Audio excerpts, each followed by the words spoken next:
What do you do with a problem like Facebook? And who wants to buy a Foxtel TV set?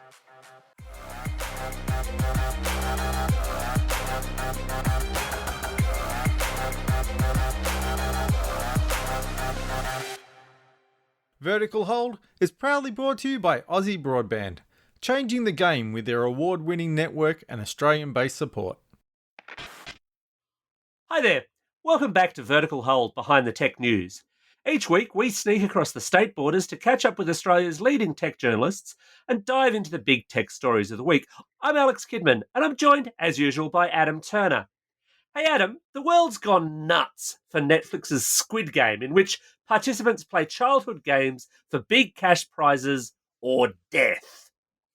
If the two of us had to face off in a game with death on the line, what would you pick to ensure your survival?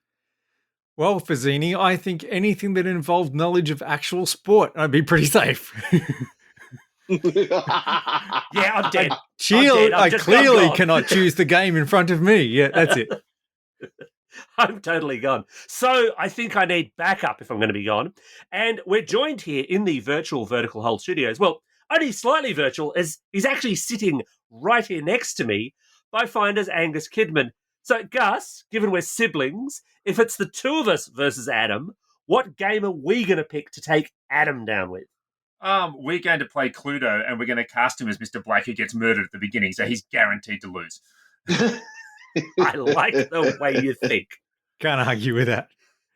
And look, it's a big week for Vertical Hold because lurking in the Vertical Hold green room, I think if I just swing the door open, yep, we've got TV Black Box's Steve Mulk. Steve, put down those brown M&Ms and get in here, because I know you're a man who's watched enough episodes of Survivor to have an angle. What game are you going to take all of us on with and win? Whose grandma is the most dead?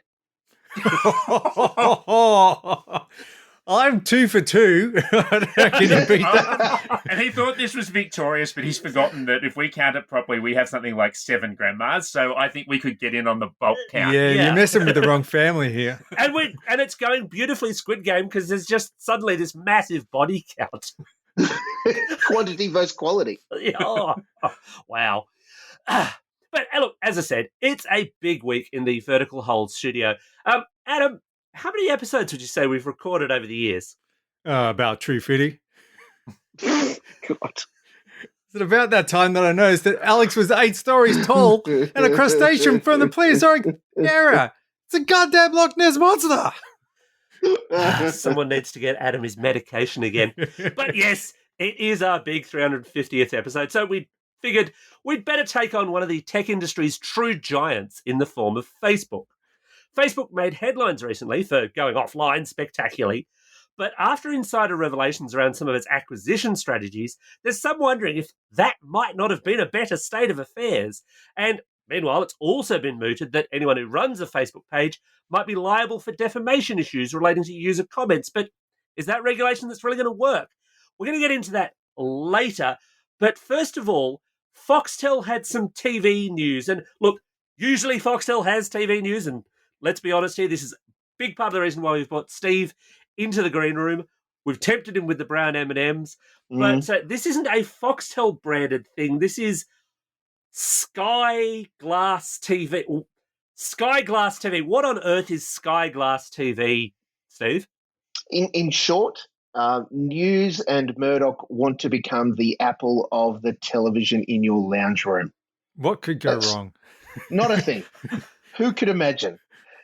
Sky in the UK recently, as in a week ago, announced that they are getting into smart televisions, available in 3 sizes in 5 different colours, I kid you not, 4K UHD, Dolby Atmos included smart televisions that by default have IP streaming capability preloaded for Sky's pay TV service in the UK.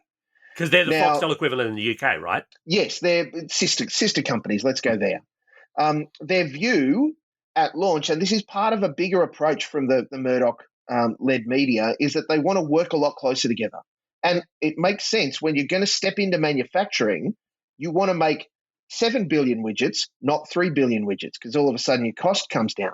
So for Sky to announce this, almost in the same breath or half a breath later, they announced that the same TV units would be made available to their Comcast customers in the US, and then Foxtel started shouting about it here in the Australias, is where I am.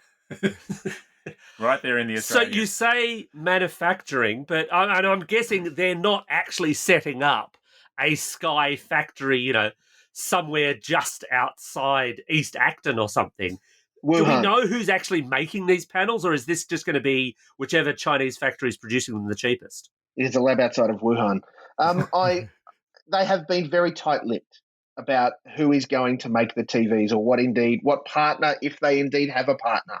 We would absolutely all but put the house on the fact they will have a partner. This is not anything that they want to spend all of the money setting up a manufacturing process when there are already some pretty good manufacturers that can just make them to the specs that they want. Be want. made in making televisions. It's a very tough market, which is why they're only made by a handful of companies, and they, white label them for the others.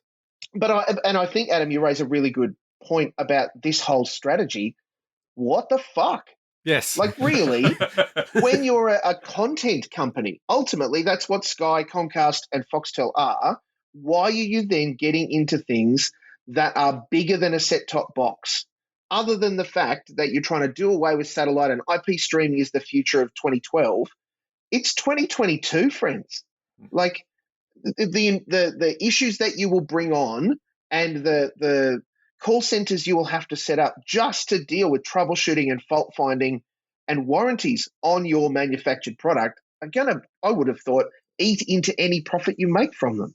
Oh, yeah. Now, you mentioned the satellite aspect, and that's quite important for Sky Glass in the UK because this is their way of saying, here's a device that will, as you say, it'll be internet-centric. So it's going to do, in the UK, effectively what they're trying to do with the IQ5 here in Australia. Yes. This notion of this is the device that you're going to pick stuff up from. And, it's a much bigger brand in the UK. Like, Sky as a media brand is a much bigger brand there than Foxtel is here. And that's why I think it's weird that Foxtel has said, we're going to bring this out. Not till 2023, we might point out. This is a long way away. Like, no one's buying them just yet. But I think I'm wondering if this is a precursor to them saying, hey, we might try and rebrand Foxtel as Sky at some point, because I don't know whether they want to have to do loads of specific manufacturing and like establish sort of sub-brands. I'm not sure where that's going to land. I would have thought the problem there, though, was that Sky in Australia is so closely associated with Sky News. And some people like that, some people don't. But it's got a very specific political edge to it, which is not so prevalent in the UK. So the brand might have some challenges. Oh, for sure. I think that's the real challenge they would face, is that the Sky brand in Australia is very much Peter Credlin, and so they will need to work on that. But I just do wonder how. Sky Glass by Foxtel just sounds like a really bad cocktail. It's not something anyone's going to want to get into. Well, look, I'm 100% keen to get my hands on one to see what it can do, right? They don't physically exist yet. They will come, as you said, Gus, 2023, the end, Q3, Q4 of 2023, before we get to see what they look like in Australia. I think the reality is that Foxtel, for me, it's an interesting move, not necessarily a weird one. With them pushing hard around their IPO and wanting to become a publicly listed company, to get into something like this, admittedly piggybacking off the UK, let's be fair, is a risky time to say that, and we're going to bring in this other thing that could cost us a lot of money.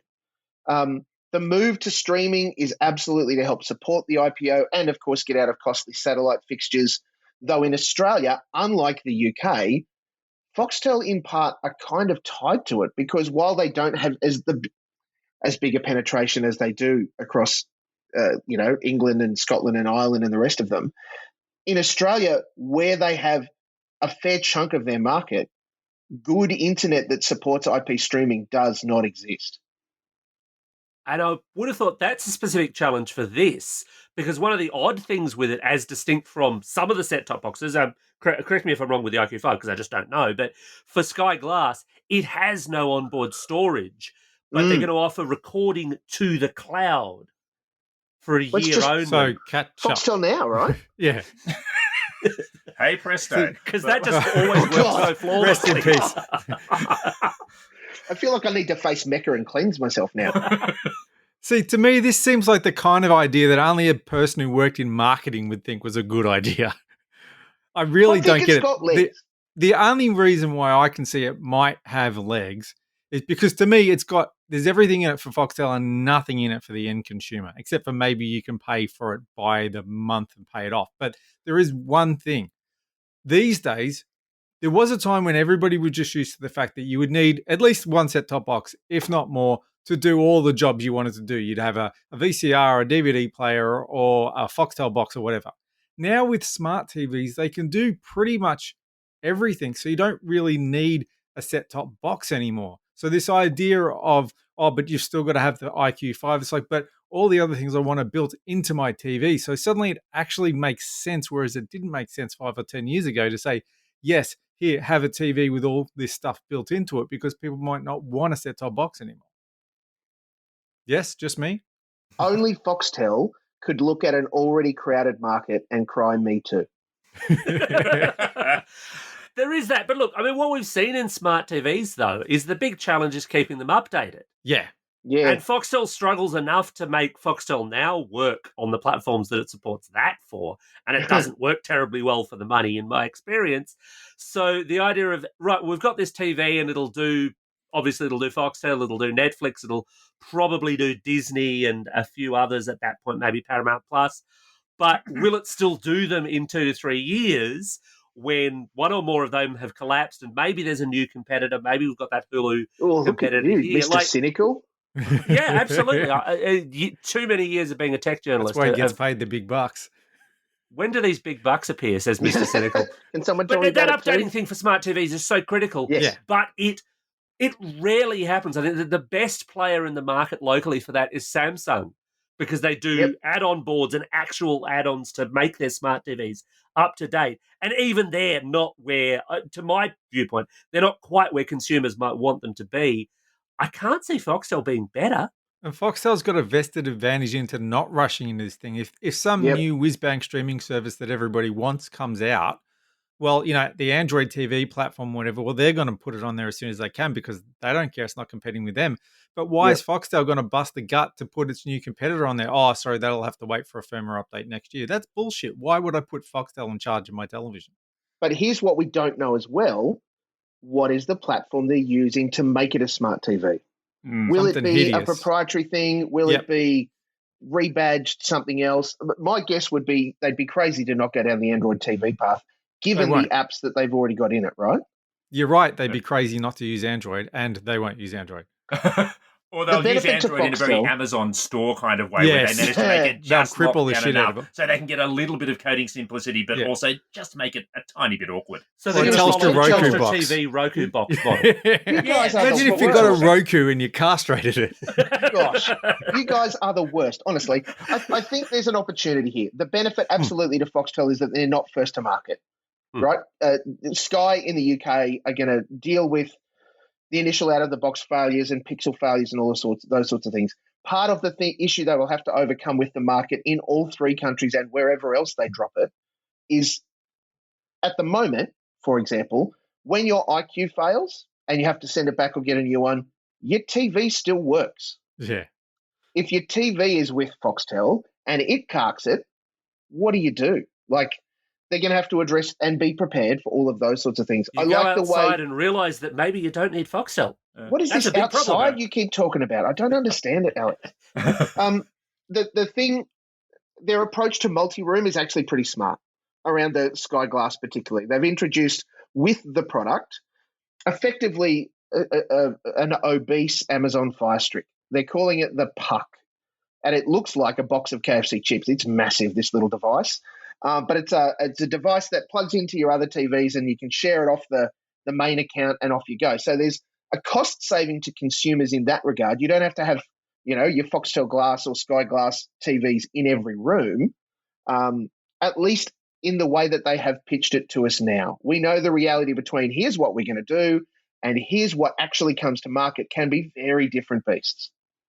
It strikes me that the Puck is one of those names that Australians are never going to take terribly seriously. Oh, yeah, but, this Foxtel. Yeah. Correct me again if I'm wrong, though. Foxtel currently does charge you like a chunky little sum if you want multi-room. They certainly used to historically. Yeah, and I would expect that, the opportunity to gouge customers never went past a commercial business ever. On to our main feature for the episode, which is all to do with Facebook. And first of all, we caught up with Leonie Smith, a cyber safety lady, to discuss the impact that Facebook and its products have on children and what parents might want to think about the next time Junior grabs their smartphone. Leonie, welcome to the show. Hello. Now, a lot has been happening in Facebook land, and there's a lot of detail that's been coming out of some recent leaks of reports that they commissioned internally about the effect that Facebook has on people, and especially young people. What's your take on how Facebook reports this stuff internally and what it means for people using those services? It is interesting, that research, and as soon as the research came out, everybody was debunking it, coming up with their all sorts of things by saying, well, this was self-reporting. So when you look at I'm not a researcher, but I saw what they were debunking it, saying it's self-reporting. The way that they did it, they took a group of teens and asked them to self-report what their feelings were, which basically they're saying doesn't really prove that that's accurate, because teenagers catastrophize, they are emotional, they're moody and all that kind of stuff. So that was Facebook's comeback to the fact that they'd done that research. And we do know that Facebook have kicked a few researchers out as well quite recently, which is a huge problem. So there's a massive lack of transparency, and what we're relying on is any outside researchers to and try and get their data from young people without really knowing what's going on in the back end, and that's a massive problem. Well, for people playing along at home, what were the results of the Facebook survey, the one that they didn't want to share with people? It was Instagram that the results were. Okay. And the results were that 13% of particularly girls that were on Instagram reported they were encouraged by Instagram to continue to self-harm. Ooh. Now, a couple of years ago, there was a massive blow-up in the UK around Facebook, where a young girl had self-harmed, and her father, after her death, found her Instagram account and realised that the amount of self-harm material that she was following on Instagram was horrific. And he went to the press and went to Instagram, and they changed a lot of things after that by trying to limit the amount of self-harm. But some reporters as recently as this week, have been doing some of their own research Instagram and said that even though that they have limited the amount of search terms for self-harm material, there's so much on there. And that's what I've seen myself in doing my own bit of research into Instagram. They block hashtags for the most obvious things like anorexia, pro-Anna, pro-Mia, all these terminologies that originally were on there that are promoting anorexia and bulimia and things like that. Things like skinny, all those sorts of terms. And of course, the community make up their own terms, as people do, to get around that and to be found. So there's still an enormous amount of self-harm material on Instagram. And the issues with body image were even broader, weren't there? I think it was 1 in 3 teenage girls said they felt bad about their bodies, and Instagram made them feel worse. Yeah, and also we're hearing that that's happening in primary schools as well. There are particularly girls in primary schools are starting to have those body image issues in year 5 and 6. So when I go out to schools and I talk to students, typically I don't go in and say hands up who's on Instagram, because I know I'm never going to get an accurate answer. There'll be kids that put their hands up because they want to be part of the cool kids that won't put their hands up because they know the teacher's watching them and they'll get into trouble, or somebody will tell their mum. But what we're hearing, some of the research around body image, unfortunately, it's starting around the age of 9 or 10, that particularly girls are saying things like, I'm fat, and worrying about how their appearance. And we know that there's a huge amount of kids now in year 5 and 6 on Instagram. By the time they're in year 6, halfway through year 6, estimates are that it's almost around 65 to 70% of the kids in primary school in year 6, particularly girls, are already on Instagram. And it's kind of interesting because it's obviously Instagram's a Facebook-owned entity, and a lot of the reporting around this goes around Facebook, which typically or demographically tends to skew a little older, but Instagram has become this younger person's network, I suppose. I can say that at my age. But they've said, I mean, they've made these kind of broad mentorship statements around setting up things to nudge teenagers away from Instagram or to take breaks. Do you think that's enough? It's always reactive, isn't it, Alex? Constantly reactive. So what happens? I mean, I think I've been on Facebook now for 12, 13 years or something, and I've been writing about it for 11 years. And the whole reason I started what I was doing was around Facebook, because there wasn't Instagram back in those days. People didn't know how to set Facebook up with their privacy settings. So I started a YouTube channel to help people do it. And all I've seen in that time is that privacy and safety is opt-in. You know, it's never opt-out. And that's the biggest problem that they have. And then what happens is there's enormous blow-up around something like there was in the UK that I mentioned previously, and then they'll make a change. And it looks like tokenism. And one of the things that's come out recently from Facebook is they're now claiming, as part of this whistleblower, that some of the protections or some of the moderation that they were doing around misinformation, they wound it back. After things started to die down from the insurrection, they started winding it back. And it's that lack of transparency where we don't really know what they're doing behind the scenes. They come out and they claim they're removing, particular posts and blocking certain search terms and all that sort of stuff. But there's no checks and balances to check they're really doing it. And they have this sort of Pollyanna positive attitude where they keep saying, oh, but what about the good? The good that we're doing, we're bringing the world together and all of that sort of thing. And it's incredibly disingenuous of them or naive to assume that human beings aren't going to misuse that platform in some way, and they should have got ahead of it. It always should have been that you had to opt out of safety and privacy when you signed up for Facebook. And basic stuff like you've got a friends list. You might have 150 friends if you're careful about who you make friends with. It was always public. It still is public. And it's the main way that people get scammed on Facebook. Scammers will find a profile. If you've got an open friends list, it's so easy for them to contact all your friends as you and get them to click on something. It's not private by default, and it needs to be. Is that because not locking down the privacy and the security makes all the bits of Facebook that they want to work better? It's growth. It's growth above anything else. We know that. That's Facebook's mantra, to grow. So by allowing everybody to see your Facebook friends, then you think, oh, gee, I haven't seen Bob for a while. I'll make friends with him and all that kind of stuff. It just helps growth. But unfortunately, it's misused by scammers and people that, want to do you harm because they can pretend to be someone, send friend requests or send messages to people pretending to be you. And that's been going on for years and years and years. It's not that they can't do it. They don't want to. So it's reactive. And anybody that works in this space, including Julian Grant from the E-Safety Commissioner, will tell you that, we're pushing for safety by design. And it has to be that way, and particularly when we're dealing with kids who are so vulnerable.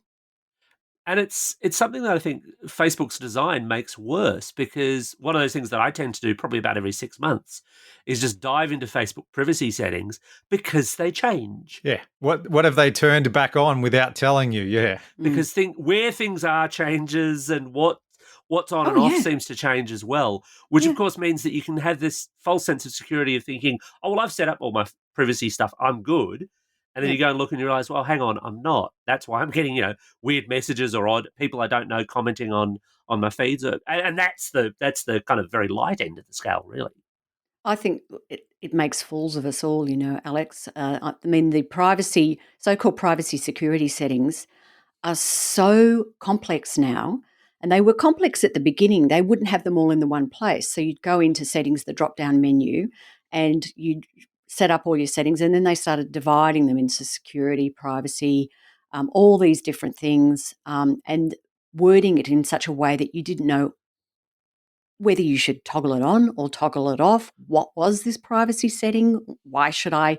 The privacy setting that they had for ages for Facebook recognition was just hilarious, the way that they worded it. It was something like, do you want to be seen by others and recognized in other materials other than on your own feed? It was something as bizarre as that.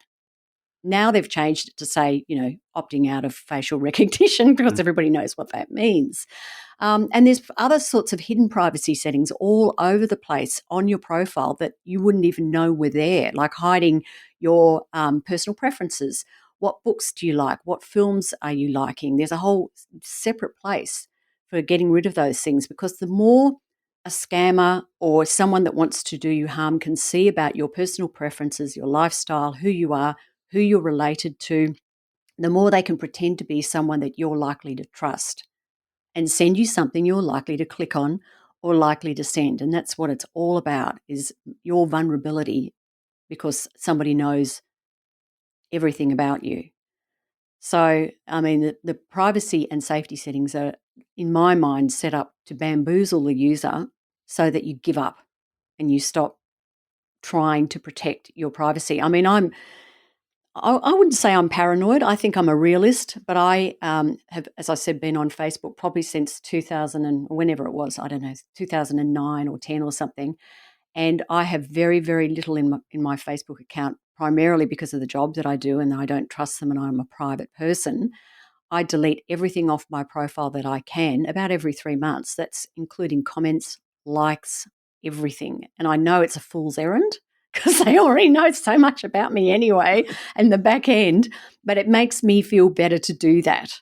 And I think if you're using Facebook or Instagram, don't use it as a place to store your memories and a place to do all of that sort of stuff, because so many accounts get hacked and then somebody can see everything about you. It's thrown up on Pastebin. They buy and sell all that data. Delete stuff after a while. Don't leave it all up there. Or archive it, I suppose, because if it's meant to be memories, there are people, of course, who only post to Facebook. And then if you got hacked, you would lose those photos. You would lose those digital memories. Yeah, that's why you need to back up, don't you? I mean, if I had a T-shirt, that's what I'd have on it. Back up, back up, back up, back up, back up, back up, Have you back backed up, up today? Oh Yes. my God, I have backups all over the place. Off cloud backups. Off. I've got 2 external disks plugged into this computer for backups and everything, because I've had a couple of disasters, where I thought I was being clever and editing all my photos, and then I lost a whole bunch of them, and oh no. So I mean, you learn by your mistakes, or something blows up.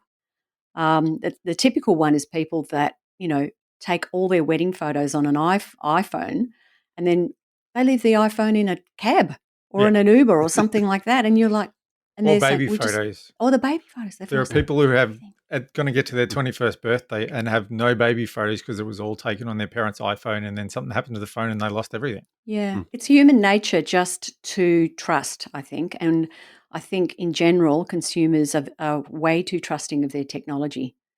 And that's how it's marketed to them. And that's how Facebook and Instagram is marketed to people, and try and get away from it. I mean, if I could, I would not have Facebook, but it's a major part of my business, because my demographic is parents and school teachers and people like that. And that's where they are, on Facebook. So speaking of trust and speaking of Facebook going back on their word and changing their mind on things, Instagram for kids has been put on hold, apparently, not paused.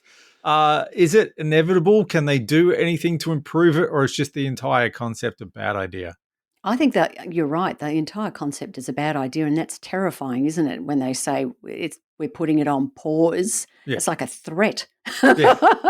Just until this all dies down. Yeah. Yeah. Exactly right.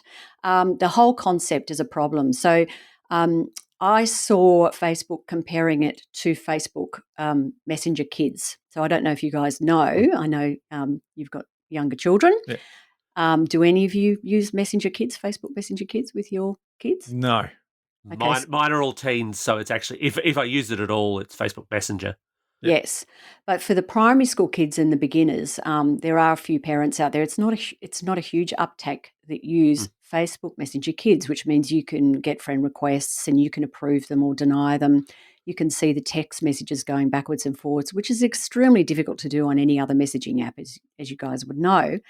And so that's really useful. And Facebook compared Instagram Kids to Facebook Messenger Kids. It's an entirely different platform. If you look at Instagram, if they're going to make it anything like Instagram, it's all show and tell, isn't it? So if you're in charge of Instagram Kids, what would you do apart from can it? How would you try and fix it? I think the problem is not just the cyberbullying that will happen on it. The biggest part of it is people feeling like they can't live up to what somebody else is doing. So it's that whole show and tell bragging stuff, which got difficult in schools. When you think about it, when we're in school, and it's still the same in Australia, we wear school uniforms, and partly that came in to equalise everybody, so that the most economically challenged family in the school could still wear the same clothes as someone else, and you couldn't have branding or any of those sort of things. And Instagram is diametrically opposed to that whole philosophy. It means that if you haven't got the latest, greatest, whatever it is, or you can't show off your fancy holidays, you feel less than. And that's the whole principle of Instagram. While when it started, I don't know if you guys remember, there used to be an app called Hipstamatic. And that, yes, it was a beautiful app, but I knew it wasn't going to last because they kept charging for all the different filters and all that kind of stuff. But it was the same principle where you could take a pretty photo and put different filters on it. You could make it like an old photo or have flares on it or whatever. And then Instagram obviously saw that and thought, oh, that's a good idea. I think we can do it better. And then expanded it to social media. And now what it's become a sort of a never land of, trying to show your best life. And with kids, they'll have several accounts. They might have 3 accounts. They might have one that is their account that their parents can see. They'll have another account for their mates where they're doing whatever they want to. And then they might have another account that follows their account for one reason or another. They might put comments on their account from an anonymous account that builds them up or tears them down. So I think Instagram Kids, because of the premise, it's not a messaging app as such. It's a platform to share things that you like, to talk about your life, to share your life and all. It's so problematic. So there's a lot to think about there, and Facebook does present a big challenge to all of us. Thanks so much for joining us, Leonie. Now, if people want to find you online or you on social media, clearly not on Facebook, no. where can they do that? Okay, I am definitely on Facebook. My business name is The Cyber Safety Lady. So if they look up The Cyber Safety Lady or Leonie G. Smith on any social media, you'll find me, and that's my website address as well. I also have a podcast. I better give that a plug too, called Digital Families, where I interview all sorts of parenting experts, from psychologists to people who work in this field from all over. So you can also find me on your favourite podcast app under Digital Families. Well worth a listen. You might even find an episode with me in it. That's Thanks exactly so much for your right. So speaking of Facebook, they've been making plenty of headlines recently for all the wrong reasons. And we were going to banish Mulk back to the green room, but he actually has a Facebook horror story of his own to tell, so hang around. Gus, what are the Facebook regulatory hurdles, we'll say, that they face at the moment, and how's this likely to play out? Well, there's a nice heap of hurdles that are building up. So a few weeks ago, we basically had the court decision in Australia which said that publishers could be held responsible for comments on Facebook under some circumstances. So what publishers immediately did in a lot of cases was disable comments because they decided that was a risk they were just not prepared to take. That's amped up in the last week. We've had a lot of federal suggestions that the government is going to try and really tightly regulate defamation on Facebook even more. So we've had a bunch of coalition politicians coming out and saying we would like to see more regulation here. I will note they haven't actually introduced any regulation. We're not yet at that point. But the suggestion that's being made is that any platform where someone is commenting anonymously, the platform will be then be deemed to be the publisher of that. So they won't have the defense of, oh, someone else said this if it's an anonymous commenter. That obviously has a big impact on Twitter, maybe also on Facebook to some extent. So as I say, this is not yet there and there's a long way to go there, but it'll be interesting times if we actually have regulation like that says, oh, we are now holding you responsible unless you've verified this person. So to be clear here, the earlier court decision was about if somebody goes on the Vertical Hole Facebook page and goes on some crazy rant that we leave there, Vertical Hole is responsible. By the way, listeners, don't do that.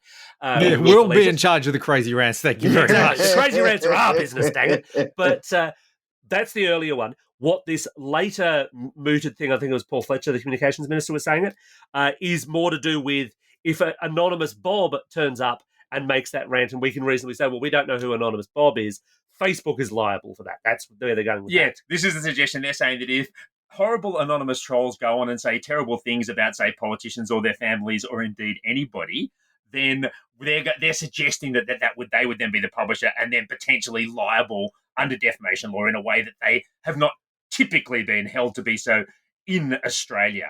This, again, it's very Australia specific. We should emphasize that in the US, there are various shield laws that were designed to exempt these platforms. So, but in Australia, this is the suggestion that this might happen. Yes. Can I ask a question from Anonymous Bob's point of view? Sure. Go ahead, Anonymous Bob. If Anonymous Bob wants to say horrific things on somebody's blog, not even their Facebook page, and that blog is hosted not in Australia, where's the responsibility lie? So I am not a lawyer. Vertical Hold is not a lawyer. So understood. Anonymous Bob appreciates your efforts. Yeah, this is not legal advice. The best thing I think we can say about that is that it is insanely murky. There are some precedents. There was, and we've also got to be super careful. This is the dangerous thing about defamation law in Australia. There are examples that I could bring up, but you've got to be incredibly careful about how you phrase them, because in bringing them up, you can bring yourself in the firing line for future defamation action. Yeah. So there are some past cases where overseas individuals have brought legal action against Australian publishers, and the Australian publishers have said, oh, but we're not publishing there, and that's been viewed to be doesn't matter. So I would imagine from and I am not a lawyer perspective, and Gus, Adam, feel free to chip in if you've got a different viewpoint, but I would imagine that those kinds of things would still fall under Australian defamation law, because I believe, in my ignorant way, that the guiding principle here is essentially if an Australian can read it or experience or consume it, because this is not just typed out words, this can be someone ranting to a camera or podcast or whatever, that Australian defamation law can apply and can be brought to bear. Yes, that is roughly the case. It remains difficult to establish in some cases, who owns that stuff. And if you've got someone commenting on a blog and you also don't know who runs the blog because they register the domain name overseas, you might never get to it. The reason it matters with social media companies is that they can't argue we're not active in the market. They're selling advertising in Australia. That's why they become a potentially useful target. It's still a massively high barrier to cross. And I think this is something important to remember, that actually bringing any kind of defamation case and getting it through, it's hard, it's long, it's expensive. So it's not necessarily going to happen in most cases. But the fact that the government wants to say, oh, we think we can do this, I wonder how it's going to play out. And I was very specifically thinking about earlier in the year when there was the threat of bringing in legislation to say that social media platforms would have to pay news organisations. That actually collapsed pretty quickly once the people who whinged about it got what they wanted, and that disappeared. I feel like a short, sharp burst of Facebook going, right, well, in these events, we can't control this. We don't think it's reasonable. We're just going to switch you off. I don't know that the legislation would ever make it through. That's my highly cynical take on where this would end up landing. Well, But I mean, as a representative of Anonymous Bob's Pot Emporium and News Service, we'll be working hard to make sure that we're not seen as an Australian domain and shift our service to Kazakhstan. I was going to say, presumably, if you want to defame someone, you just find a social media service that doesn't run in Australia. But not that I'm suggesting people actually do that, but I wonder how much more legally complex that becomes. Speaking of legally complex, Facebook does like to make up its own rules and enforce them in whatever way it sees fit. And it's not very clear and transparent, is it, Mr. Mulk? Sorry, Anonymous Bob, as to how these things work. Not. It's very not. Thanks for the heads in, Adam. TV Black Box, we are running an independent pseudo empire when it comes to Australian television media, right? And Pot Emporium. Yeah, and Pot. That's right. There's literally threes of us that are working hard every day to get all of your Australian TV news out. Now, we were swept up in the great Facebooking. Was it this year? God, when was it? Last year? I think it was this year, but it's hard to tell. During the pandemic, and I think people will understand. When Facebook took all the news services down in Australia, TV Black Box went with it, like, as in our Facebook page went with it. And that's a compliment. It's an underhanded compliment. Well, on one hand, yes. On the other hand, sounds like they cut it with an axe. For us, it was a bit surprising because there was no offer of money or agreement around the content that we serve them and deliver, and we're just still independent journalising over here in our little corner of the independent journalism world. Fine, they gave us back, off we went.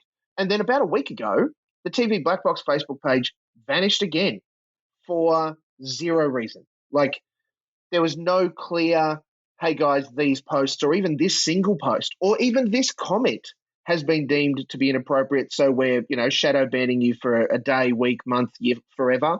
It just vanished. And because Facebook are a notoriously media-shy company for a social media company, there was very little avenue for us to try and respond or get any kind of movement out of them. We did appeal it as per the process that you can within Facebook, but it took a solid week to sort of even get a murmur. And it wasn't basically until we set a couple of other media organisations on them to ask some pretty straightforward questions about where our Facebook page went, and then magically it reappeared. Yeah, we still have not heard from Facebook. You're not going to. Let's face it. It's never going to happen. 100% we're not. But it was just this crazy notion that we will take down. And look, Facebook is not exactly an income generator, but it's a great way for us to engage with our audience.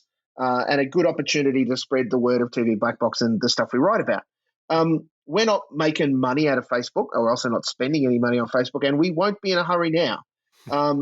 However, for them to do it in this way, for a little independent media company, and to treat us with such contempt, why would we now want to even hang around?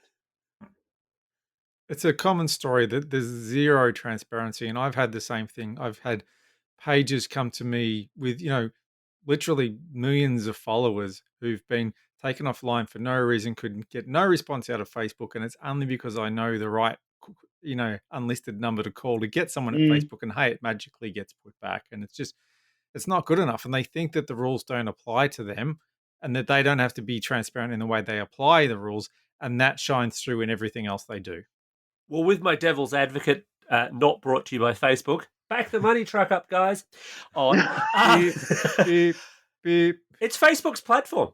You're playing 100%. In Facebook's world. And if they want to make the rules and change the rules, their obligation, at the end of the day, if you are spending advertising money with them, then you're a business customer of theirs. If you're providing content, you're just the product that they sell. Yeah, but they think the world is Facebook's platform, and that the outside rules don't apply to them either. That's the problem. And this is what I think when I hear these sort of noises about, we're going to regulate this in Australia, and I'm like, yeah, right, because that's going to make a blind bit of difference. Like, it's really depressing to say, some giant global multinational is just going to be able to ignore those laws. But honestly, that's what it feels like. They will just make a show of saying, we'll have to do this if you do that. And that whole notion, all this sort of chest pumping around, we're going to regulate and crack down on these cowards. We'll watch who's looking like a coward on that front in about 2 years' time, because I do not think it's going to be the outcome they're talking about right now. Yeah, and look, we fully acknowledge that we're the product that Facebook is selling. We totally get that. It's just this interesting kind of battle that came out of nowhere for us, because, as I said, we run a blog. right? A few thousand people like our Facebook page. It vanished for no reason and came back just as quickly with not a skerrick of news to it.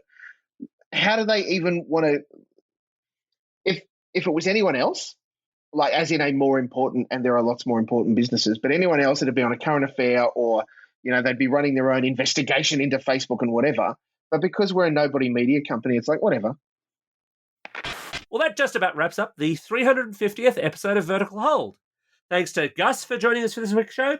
Pleasure as always. And thanks to Steve for joining us for this week's show. I said I need a battery fitting. I gave him double last week. And thanks also to Leonie for joining us a little earlier. Now it comes time for the Vertical Hold 3 Questions of Doom. And of course, we've got 2 guests in the studio, which makes this a little trickier. So, Gus, where can people find you online and your work online? So they can find me on Twitter, GusWorldAU, and they can find my writing at finder.com.au. And Steve, same questions? I'm at Steve Malk everywhere that matters, and at tvblackbox.com.au, or at _TV Blackbox on Twitter, or TV Blackbox Ost on Facebook. While we're still there, you better check. If you're still there, indeed. And, of course, the contentious question, and you've both been regular guests on the show, and people who listened to the show last week would have been aware that we were being topical by going with the Bird of the Year poll, which has now sadly concluded with, I believe, the superb fairy wren winning it. It Excellent. was a farce. It was an absolute farce. Therefore, gentlemen, best Australian bird.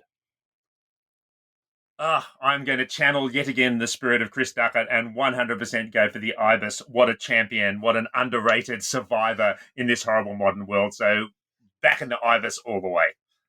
And Steve? God bless the bin chicken. Look, what sort of TV guy would I be if I didn't say Aussie ostrich? Oh, yeah, gold. That's it. Close the voting. It's all over. Look, again, when we get back to Squid Games, the cassowary is just killing all of them. And as always, you can catch us online at Vertical Hold AU on Twitter, at verticalhold.com.au on the web, and possibly, if it's still there, the Vertical Hold Facebook page. If we haven't upset them too much. And as always, thanks everyone for tuning in for our Big Tree Fitty.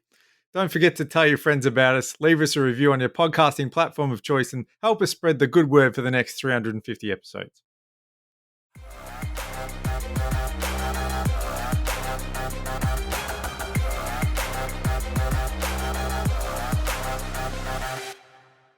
Vertical Hold is proudly brought to you by Aussie Broadband, changing the game with their award-winning network and Australian-based support. I think we're done. Well, I mean, we could keep kicking Rupert for a while, but I think we're done with that one. Well, I just want I want the TikTok video of Adam castrating a Roku. That's what I'm hanging out for.